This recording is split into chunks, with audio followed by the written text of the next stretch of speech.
जानकी जीवन स्मरण जय जय राम पार्वती पते हर हर महादेव पुंडलीक वरदा हरि विठ्ठल श्री अनंत कोटी ब्रह्मांड नायक राजाधिराज सच्चिदानंद सद्गुरु श्री ब्रह्मचैतन्य महाराज की जय. श्री महाराजांच्या सेवेमध्ये आपण दासबोधाची उजळणी पाहत असताना 7व्या दशकातील ब्रह्मनिरूपण हा दुसरा समास पाहतोय. समर्थांनी स्पष्टपणे सांगितलं की सद्गुरु कृपा तेची किली जेणे बुद्धी प्रकाशली द्वैत कपाटे उघडली एकसरा. सद्गुरु कृपा हीच ती किल्ली आहे ज्यामुळे साधक आत्मस्वरूपाला प्राप्त होतो. मग तिथे कसं अमर्याद सुख आहे हा विषय कालच्या निरूपणात आपण पाहिला आणि त्या आत्मस्वरूपाची मनेविण प्राप्ती होते आणि वासनेविण तृप्ती तिथं साधकाला मिळते हेही आपण पाहिलं. समर्थ पुढे जाऊन म्हणतात ते परे हुनी पर, म्हणजे ज्याच्याबद्दल मनेविण प्राप्ती म्हणतायत त्याच आत्म्याबद्दल समर्थ म्हणतायत की तो आत्मा परे हुनी पर आहे. मनबुद्धी अगोचर संग सोडिता सत्वर पाविजे ते. पहा समर्थांच्या उपदेशाची पद्धत. श्रोत्यानं जो प्रश्न केला की तरी ते किली ते कवण मज करावी निरूपण, त्याच्यावर समर्थांनी उत्तर दिलं की सद्गुरु कृपा ही किल्ली. पण सद्गुरु कृपा केव्हा मिळते? जेव्हा साधक साधना करतो तेव्हा. ती आहेच, पण त्याची प्राप्ती साधनेशिवाय होत नाही. आपण अनेकदा पाहिलेलं आहे पडणारा पाऊस आणि कसलं जाणारं शेत किंवा न कसलं जाणारं शेत. तसं पावसासारखी जर कृपा असेल तर जो कसेल त्याला ती प्राप्त होणार हे उघड आहे. आणि मग कसायचं म्हणजे काय तेही समर्थ आता सांगतात. ते म्हणतात संग सोडिता सत्वर पाविजे ते. आता आपल्याला संग कशाचा आहे तेही आपण सूक्ष्मतेनं पाहूया. वेगवेगळ्या प्रकारे आपण वेगवेगळ्या जाणीवांमध्ये आहे.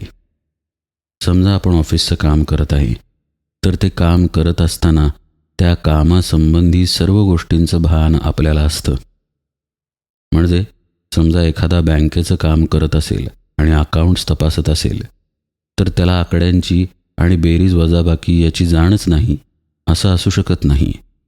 आपण जे काम करतोय त्याबद्दलचं भान त्यावेळी आपल्याला असतं. आता समजा कामाचं स्वरूप बदललं. ऑफिसचं काम संपल्यानंतर समजा एखादी व्यक्ती स्वयंपाक करायला लागली तर ते कर्म करत असताना त्या संबंधी गोष्टींचं भान असतं. मग ऑफिसचे विचार कदाचित असतील किंवा नसतीलही, पण जो स्वयंपाक केला जात आहे त्याबद्दलचे विचार मात्र त्यावेळी असतात. अशा प्रकारे प्रत्येक कर्मामध्ये आपली ती इंद्रिये गुंतलेली असतात. काही इंद्रियांचे प्रकार असे आहेत जे सर्व कर्मांमध्ये वापरले जातात. उदाहरणच बघायचं झाल्यास मन, चित्त आणि बुद्धी ही आपल्या आत असलेली इंद्रिय आहेत, पण सर्व कर्मांमध्ये त्याचा वापर होतो. साधी गोष्ट आहे, आपण रोज गाडी चालवतो. गाडी चालवणं इतकं सवयीचं आहे की झोपेतून उठलो, तोंडावरती पाणी मारलं तरी आपण गाडी चालवू शकतो. पण तिथे सुद्धा आपलं मन, आपली बुद्धी कार्य करते. हातपाय कार्य करतात, डोळे कार्य करतात हे तर विशेष नाहीच. काही कर्मे अशी आहेत जिथे हातपाय काम करत नाहीत.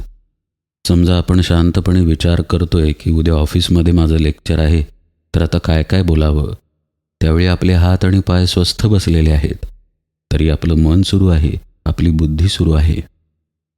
म्हणजे येन केन प्रकारेण आपण इंद्रियांच्या द्वारा कर्मांमध्ये अडकून असतो. आता ही जी इंद्रिये आहेत ती कुठून कार्य करतात? बुद्धी सूक्ष्म आहे, मन सूक्ष्म आहे, डोळ्याला दिसत नाही.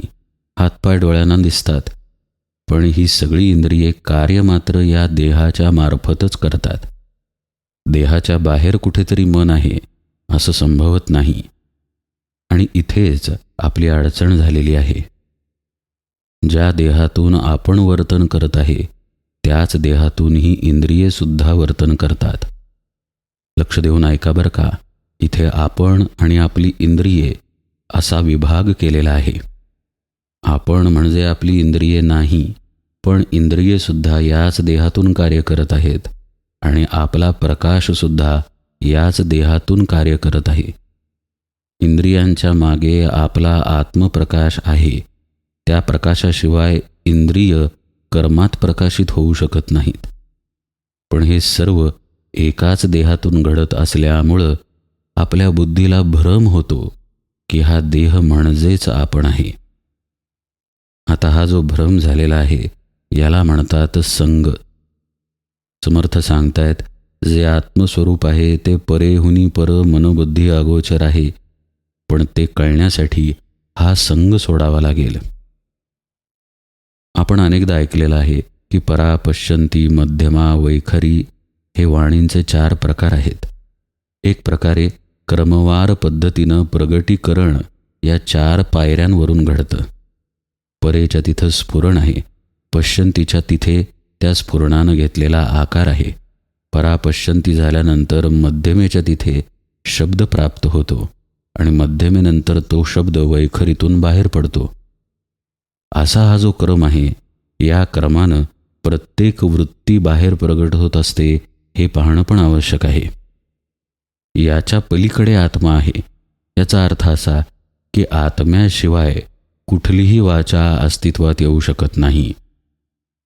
आत्म्याबद्दल समर्थ रामदास मनाच्या श्लोकांमध्ये म्हणतात, गणाधीश जो ईश सर्वा गुणांचा, मुळारंभ आरंभ तो निर्गुणाचा. गणपती नाही बरं का, इथे आत्म्याचं वर्णन समर्थांनी केलेलं आहे. ज्या आत्म्याला माऊली ज्ञानेश्वर महाराज ज्ञानेश्वरीच्या सुरुवातीला भजतात तोच आत्मा समर्थांनी मनाच्या श्लोकाच्या सुरुवातीला भजलेला आहे. आणि पुढे जाऊन ते शारदेचं वर्णन करताना म्हणतात, नमो शारदा मूळ चत्वार वाचा. म्हणजे परा, पश्यंती, मध्यमा, वैखरी या 4ही वाणींच्या मुळाशी शारदा आहे असं समर्थांचं म्हणणं आहे. आणि त्याच्याही पलीकडे जाऊन ते इथे या ओवीमध्ये बोध करतायत की ते परेहुनी पर. परेहुनी पर याचा अर्थ शारदेच्याही पलीकडे आत्मा आहे. म्हणजे आपल्या स्वरूपाची जागा समर्थांनी सांगितली, अगदी मुळाशी असलेली ती जागा. आपण मगाशी हे पण पाहिलं की कशा प्रकारे आपण संघामध्ये अडकून आहे. म्हणजे 2 गोष्टी घडल्या पाहिजेत. एक तर आपण मुळापर्यंत पोहोचलं पाहिजे आणि संघ ज्या मार्गानं झाला तो मार्ग बंद करता आला पाहिजे. हातापाशी विचार नाहीत, डोळ्यांपाशी विचार नाहीत, आपल्या मनापाशी विचार आहे, पण मनापाशी विचार करण्याची शक्ती नाही. विचार करण्याची शक्ती आत्म्यापाशी आहे. बुद्धी निर्णय घेते, पण निर्णय घेण्याची शक्ती बुद्धीपाशी नाही, ती आत्म्यापाशी आहे. म्हणजे इंद्रिय कोणतंही झालं तरी ते जर आत्म्यामुळंच प्रकाशित होणार असेल तर एक आत्मा सोडल्यास त्या इंद्रियामध्ये दुसरं काहीही तथ्य नाही, हे आपल्याला कळायला पाहिजे. आज मितीला आपल्याला काय वाटतं? डोळ्याला सुंदर दृश्य दिसणं या सुंदरतेत तथ्य वाटतं. एखादा स्पर्श हवासा वाटतो. का बरं? कारण त्यातून त्वचेला सुख मिळतं म्हणून. म्हणजे त्या सुखामध्ये तथ्य आहे असं आपल्याला वाटतं. पण प्रत्यक्षात तथ्य आत्म्यामध्ये आहे. ज्या आत्म्यामुळं त्वचा स्पर्श अनुभवू शकते, डोळा दृश्य पाहू शकतो. म्हणजे एकंदरीत काय, मन, बुद्धी इत्यादी गोष्टी किंवा परेचं जे स्फुरण आहे तिथपर्यंत आपण आत्मस्मृतीनं पोहोचलं पाहिजे. आत्मानुसंधानात राहून शांत होत गेलं पाहिजे. आपण एक प्रकारे क्रम पाहिला की परेपासून वैखरीपर्यंत शब्द कसा बाहेर येतो. याचा अर्थ असा झाला, मला परेच्या मुळापर्यंत पोहोचायचं असेल तर शब्द थांबला पाहिजे. म्हणजेच आपले विचार, वृत्ती तरंग थांबले पाहिजेत. ते तरंग थांबण्यासाठी आपल्याला स्वस्थ बसलं पाहिजे. एकूण काय, स्वस्थ बसल्याशिवाय आपण शांत होऊ शकणार नाही आणि शांत झाल्याशिवाय आपण मन, बुद्धी याच्या पलीकडे आणि परेच्याही पलीकडे पोहोचू शकणार नाही. तसं जर आपण पोहोचलो तर मात्र आपला संग तिथे राहत नाही. संग झालेला आहे, बुद्धीला भ्रम झालेला आहे की हा देह म्हणजेच आपण आहे, हे सगळं आपल्याला पटतं. पण त्या भ्रमातून आपण बाजूला येऊ शकत नाही. कारण ज्या बुद्धीमध्ये भ्रम झालेला आहे त्या बुद्धीच्याच आधिपत्याखाली आपण जगत राहतो. आता हे आधिपत्य बाजूला टाकायला नको का? आपण राज्यक्रांतीची उदाहरणं इतिहासात पाहतो पहा. समाजच एखाद्या राजाला राज्य सिंहासनावरून हाकलून देतो. तसं ज्या बुद्धीला भ्रम झालेला आहे त्या बुद्धीला आपल्याला हाकलता आलं पाहिजे, म्हणजेच त्या बुद्धीचा विषय अग्र करता आला पाहिजे. बुद्धी जी वेगवेगळ्या प्रकारे इंद्रियांमधून बाहेर पडत आहे तिला थांबवून एके ठिकाणी एकाग्र करता आलं पाहिजे. हे करणं म्हणजे सद्गुरुपदिष्ट साधना असते बरं का. म्हणजेच साधनेत गेल्याशिवाय आपल्याला कुठल्याही प्रकारे संग सोडता येणार नाही. जिथे भ्रम उत्पन्न झालेला आहे तिथला भ्रम जर गेला तर काय बदललं? अवस्थाच बदलली, बाकी काहीही बदललं नाही. असं पहा, समजा पुस्तकामध्ये एखादं गणित आहे आणि ते काही केल्या आपल्याला सुटत नाही आहे. अगदी रात्रीचा दिवस केला पण गणित काही सुटेना. मग आपण बेचैन होतो. शिक्षकांकडे गेल्यानंतर आपली अडचण मांडतो. शिक्षकाला ते गणित माहीत असतं, सोडवताही येत असतं आणि त्या पलीकडे जाऊन ते कसं सोडवायचं हे शिकवताही येत असतं. मग जो चांगला शिक्षक आहे तो विद्यार्थ्याला ते गणित सोडवण्याचा मार्ग दाखवतो. लगेच सोडवून तयार देत नाही, मार्ग दाखवतो. चांगला विद्यार्थी त्या मार्गावरून विचार करतो आणि मग त्याचं त्याला गणित सुटतं. गणित सुटल्यानंतर काय फरक पडला? विद्यार्थी आहे तसाच राहिला, शिक्षक तर आहे तसे आहेतच. फरक अवस्थेचा पडला. आता गणित सुटलं याचा आनंद त्याच्या आतमध्ये आहे. हे जसं व्यवहारात घडतं तसंच परमार्थामध्ये घडतं. भ्रम झालेल्या बुद्धीचा भ्रम काढून घेतला जातो.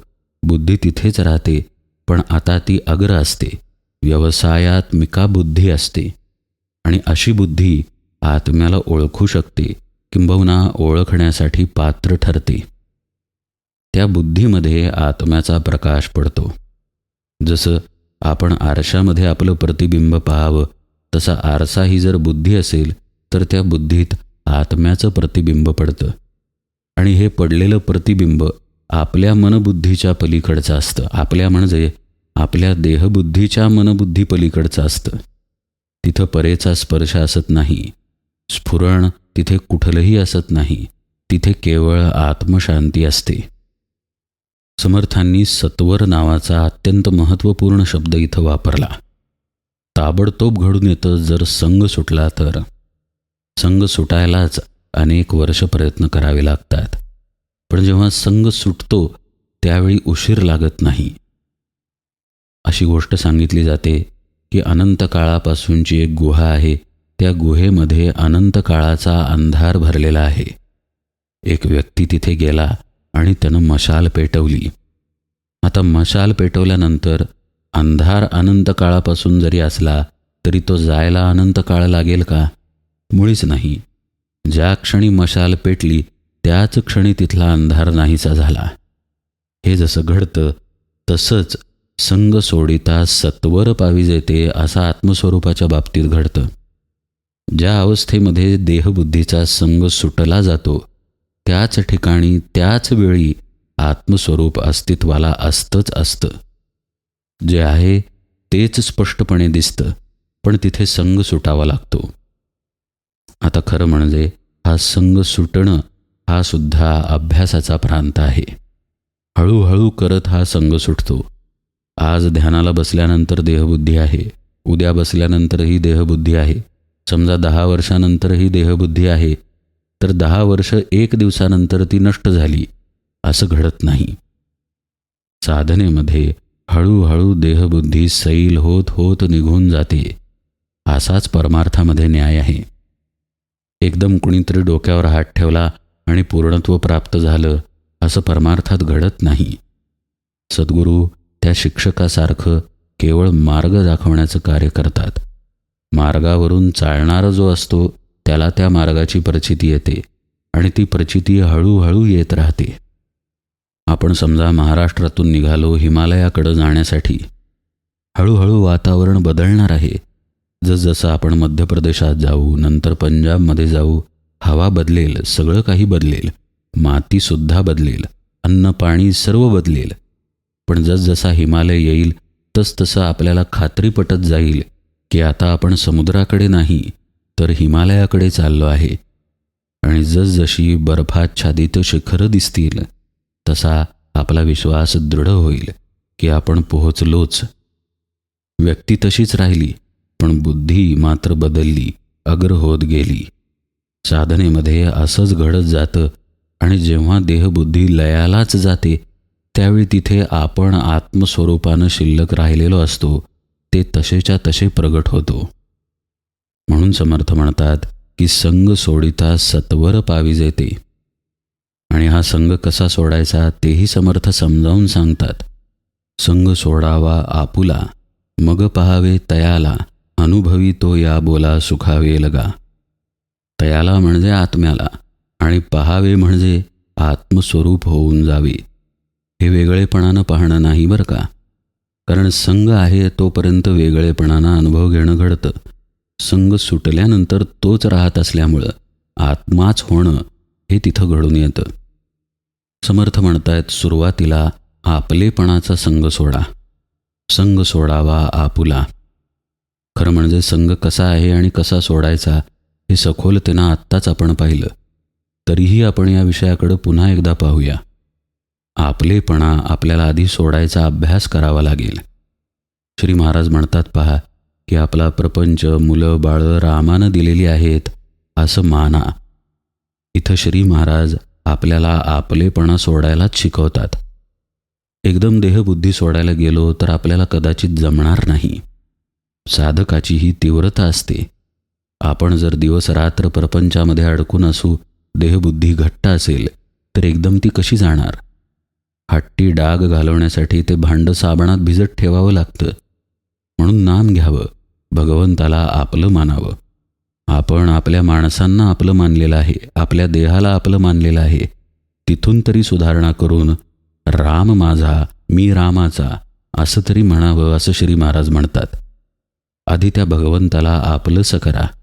प्रत्येक गोष्टीत जो आपला माझेपणा अडकून आहे, मग माझे कपडे, माझं घर, माझी गाडी, माझा पैसा, माझा मुलगा, माझी बायको, माझा नवरा वगैरे वगैरे, या सगळ्यातून ते माझेपण काढण्याचा प्रयत्न करा. बायको रामाने दिली, नवरा रामाने दिला, मुलगा पैसा अडका रामाने दिला असं म्हणायला काय अडचण आहे? म्हटल्यानंतर तो कुठे जाणार तर नाही, पण म्हटल्यामुळे आपला भाव बदलेल. आपला भाव जर बदलला तर आपली अवस्था बदलेल. अवस्था बदलल्यानंतर त्याचा परिणाम आपल्या साधनेच्या तीव्रतेवरती होईल. ती तीव्रता जसजशी वाढत जाईल तसतसा भावही आणखी दृढ होत जाईल आणि आपोआपच आपलेपणा सैल होईल. असा हळूहळू तो सैल होत गेला की आपल्याच मनाशी, बुद्धीशी, देहाशी असलेला आपलेपणा आपल्याला सहजपणे बाजूला ठेवता येईल. किमान साधनेच्या वेळी तरी बाजूला ठेवता येईल. ज्यावेळी आपण कर्तव्य कर्मांमध्ये आहे त्यावेळी आपल्याला तो भाव धारणच करावा लागेल. आपल्या वाटणीचा पगार जेव्हा आपण घेणार तेव्हा अहो मी देह नाही, मला कुठला पगार देता असं आपण नाही म्हणणार. आपला पगार आपणच घेणार.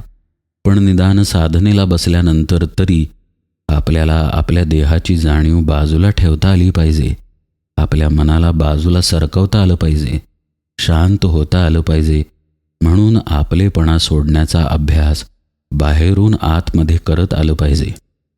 आतील आपलेपणा सोडायचा अभ्यास साधनेत करायचा आणि बाहेरील आपलेपणा सोडण्याचा अभ्यास प्रपंचात वावरताना करायचा. अशा दोन्ही प्रकारे जर अभ्यास ठेवला तर साधकाला संग सोडता येईल. हा देहबुद्धीचा संग ही गाठ मुख्यतः आपल्या मनानं बांधलेली असते. त्यामुळे जेव्हा आपलं मन शांत होतं तेव्हा हा देहच मी म्हणणारं तिथं कुणी उरतच नाही. मग आपोआपच बुद्धीसुद्धा त्या देहापासून बाजूला येते, राहते तिथेच, पण आता देहाला चिकटलेली नाही. अशा अवस्थेमध्ये ती आल्यानंतर ती मग आत्मस्वरूपाला ओळखण्यासाठी पात्र होते. आपण देह आहोत हा भाव काही आपण शब्दानं बांधून ठेवलेला नाही. मी म्हणजे देह आहे, मी देह आहे असा जप आपण करत नसतो, पण अनुसंधान देहाचं असतं.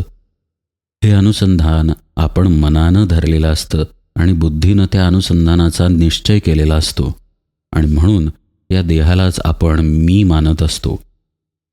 साधनेमध्ये जेव्हा मन शांत होतं आणि गुरुकृपेनं त्याच्याही पलीकडे साधक जातो. आठवून पहा समर्थांची ओवी, समर्थ म्हणतायत आपल्याला, मने विण कैवाड साधनाचा.